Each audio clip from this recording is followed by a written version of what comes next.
Hello and welcome to Drew Pearson Live. I am the original number 88, Drew Pearson, and we are looking forward to a really exciting show for you today. We have our special guest, the great Too Tall Jones, who played 15 years in the NFL for your Dallas Cowboys. He'll be with us a little later in the show. We also have our friend, I call him the coolest guy in Dallas, that's Paul Southon, and he'll give us a look into the movie, a hit movie, had that, called Taken 3, and his interviews will be with Liam Neeson and Forrest Whitaker. Wow, good stuff, Paul.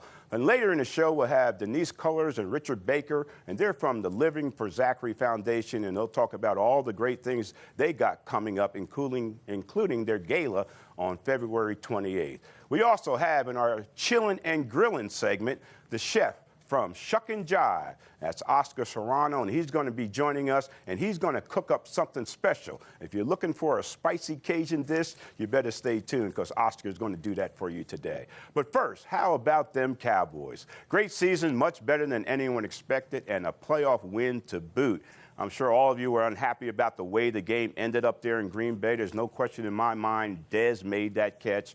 But if we told you back in August that the Cowboys would be 12-4 during the regular season and one game away from playing for the NFC Championship, I think all of us would have taken that. The head coach is under a new contract, as well as the offensive and defensive coordinators. They're under new contracts. And Jerry Jones, believe it or not, was named NFL Executive of the Year. So they got a lot of great things in the fold for the Cowboys. We're looking for some great things coming up next season. And we'll talk about that because up next we'll be joined by my friend Doc from the A&E show on Sports Week, where we'll discuss all about the Cowboys season and also the results of both the NFC and AFC championship games. And we'll give you our insight into the big game coming up on February 1st.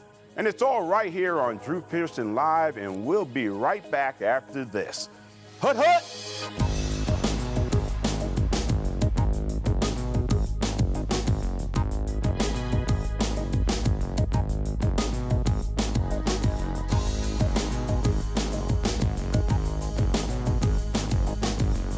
Drew Pearson Live is brought to you by Whataburger. The Chicken Strip Monterey Melt is a brand new spin on legendary flavors. Get it while you can at Whataburger.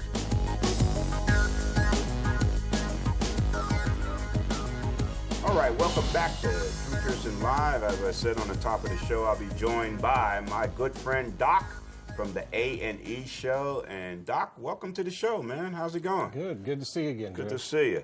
Now, we're going to talk a little bit about the Cowboys with Ed Too Tall Jones. So let's talk generally about the NFL and especially those AFC and NFC championship games that were just played. Your thoughts and impression on Seattle's comeback over the Green Bay Packers? I don't know how much that was a comeback, as it was more kind of a giveaway on Green Bay's side. My thinking is that karma kind of caught up with Green Bay after the issue with Dez's non-catch. Yeah. I think karma may have gone back to the Cowboys on that call, going back to the Detroit game with was it interference, holding, what have you, where the flag was picked up. So I think karma's just been running running rampant in that deal. And, Green Bay, they seemed with 5 minutes left just said, oh, it's over, and just kind of quit. The onside kick, didn't hit the guy in the hands, hit him in the head, went right through his hands, bounced off his face mask. So, it was, I'm actually not surprised that Seattle won that game. I had Seattle going into that game, winning that game, but, Russell Wilson, has his worst game as a pro. In the third quarter, his QBR rating was 0. Yeah. I don't know that I've actually ever seen a quarterback in the third quarter of a game have a 0 QBR. Right. But, he pulled it out in the end and did what he does best. Yeah, I talked to Roger Staubach earlier, and he said he'd never thought or saw or heard of any quarterback throwing 4 interceptions and being able to turn the game around. And they're able to turn it around, sure, because of his play, Russell Wilson, but a lot of it is because their defense is so stout. And looked like Green Bay tried to play not to lose instead of playing to win, especially late in the game. Remember when they got that interception late in the game? The guy takes a knee, get some more yardage. You're like 4 minutes left in the game. Exactly. And I think a lot of this, like you said, play to not lose. It kind of goes back to early in the game. You know, they were 3rd and goal on the 1 and, you know, didn't get in. And everybody thought that they were going to go for it. Right. You know, because their defense has been playing pretty well. And I think their defense thought they could hold up against Seattle coming off the 1-yard line if they weren't able to make it on 4th down. But they decided, you know, they got down there and they just could not convert those things into touchdowns. And then they ended up kicking field goals. And in the end, that's what came back and bit them. Yeah, and what an exciting game. You know, Dallas Morning News had the headlines the next day, a rally and a rout, okay? Seattle and Green Bay, that was the rally to victory. And the rout was New England over the Indianapolis Colts. Right. Totally different type of football Yeah, game. totally different game. I mean, to me, it was disappointing to not be able to see Andrew Luck, you know, step up on the big stage. I mean, this is really his first opportunity. Yeah. But I mean, he was 12 of 33 for 126 yards. Wow. I mean, that is not a typical Andrew Luck game. Not at all. The torch was not passed. Brady did not want to pass the torch to Andrew Luck in that game.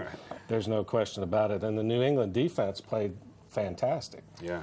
And of course, LeGarrette Blount, you know, coming back from the dead, 30 rushes, 148 yards, and 3 touchdowns. I mean, he had an amazing game, and it was just a rout.